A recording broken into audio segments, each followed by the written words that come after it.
महाभारत, जो भारतीय महाकाव्यों में से एक है, अपने अंदर अनेक महत्वपूर्ण पात्रों और घटनाओं को समेटे हुए है। इनमें से एक प्रमुख पात्र धृतराष्ट्र हैं, जो हस्तिनापुर के अंधे राजा थे। धृतराष्ट्र की कहानी और उनके निर्णय महाभारत के युद्ध को समझने में बहुत महत्वपूर्ण है। एक बड़ा सवाल यह है कि धृतराष्ट्र, जो युद्ध में निर्णायक भूमिका निभा सकते थे, ने महाभारत के युद्ध में सक्रिय रूप से हिस्सा क्यों नहीं लिया। इस प्रश्न के उत्तर को समझने के लिए हमें धृतराष्ट्र के जीवन और उनकी मानसिकता का गहराई से विश्लेषण करना होगा। धृतराष्ट्र का जन्म अंधे के रूप में हुआ था, जो उनके जीवन की सबसे महत्वपूर्ण घटना मानी जा सकती है। वे हस्तिनापुर के राजा विचित्रवीर्य के पुत्र थे। उनके अंधे होने के कारण उन्हें राज सिंहासन का उत्तराधिकारी नहीं बनाया गया और उनकी जगह उनके छोटे भाई पांडु को राजा घोषित किया गया। धृतराष्ट्र का अंधत्व केवल शारीरिक नहीं था, यह उनके मानसिक और नैतिक दृष्टिकोण को भी प्रभावित करता था।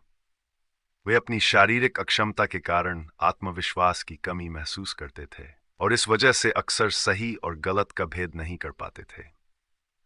गांधारी का विवाह और धृतराष्ट्र की मानसिकता। धृतराष्ट्र का विवाह गांधारी से हुआ, जो बहुत ही धीर और धार्मिक महिला थीं।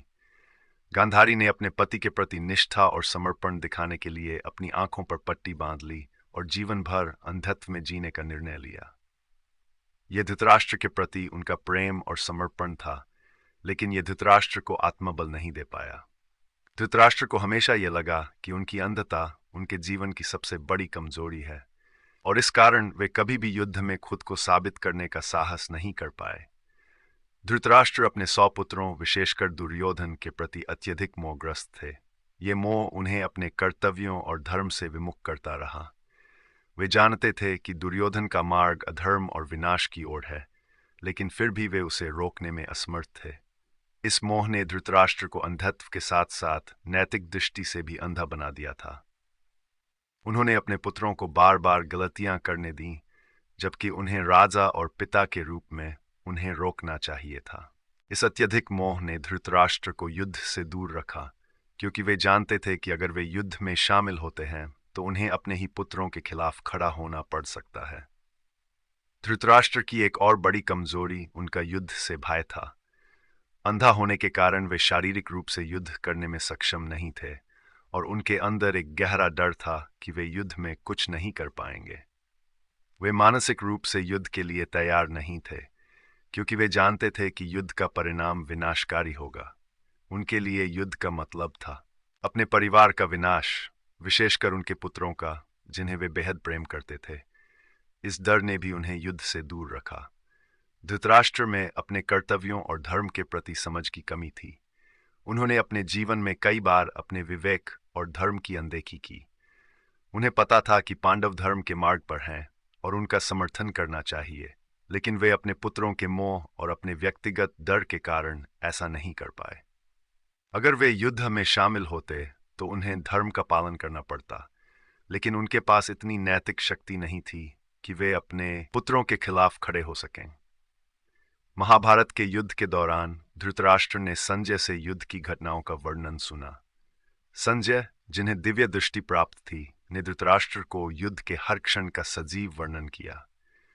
धृतराष्ट्र ने संजय से बार बार पूछा कि कौन जीत रहा है और कौन हार रहा है, लेकिन वे कभी भी ये साहस नहीं जुटा पाए कि वे खुद युद्ध में जाकर स्थिति का सामना करें। संजय के माध्यम से ही धृतराष्ट्र ने पूरे युद्ध का अनुभव किया, लेकिन शारीरिक रूप से युद्ध में शामिल होने का साहस उनमें नहीं था।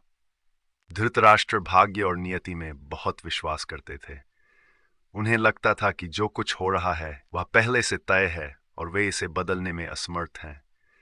इस विचारधारा ने उन्हें निष्क्रिय बना दिया और उन्होंने अपनी जिम्मेदारियों से मुंह मोड़ लिया।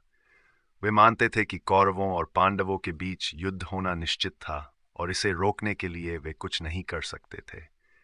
इस नियति में विश्वास ने उन्हें युद्ध से दूर रखा और वे केवल दर्शक बने रहे। धृतराष्ट्र ने महाभारत के युद्ध में भाग नहीं लिया, क्योंकि वे शारीरिक रूप से अक्षम थे, मानसिक रूप से कमजोर थे और नैतिक दृष्टि से अंधे थे। उनके अंधत्व, पुत्रों के प्रति अत्यधिक मोह, युद्ध का भय, धर्म और कर्तव्य के प्रति उदासीनता और नियति में विश्वास ने उन्हें युद्ध से दूर रखा। वे जानते थे कि युद्ध का परिणाम विनाशकारी होगा, लेकिन उनके पास इतना साहस नहीं था कि वे इस विनाश को रोकने के लिए कदम उठा सकें। महाभारत का ये युद्ध न केवल धर्म और अधर्म के बीच था, बल्कि ये मानव मन की कमजोरियों और उनकी क्षमताओं का भी प्रतीक है। धृतराष्ट्र, जो एक शक्तिशाली राजा हो सकते थे, अपनी कमजोरियों के कारण इतिहास में एक निष्क्रिय और दुर्बल शासक के रूप में जाने जाते हैं।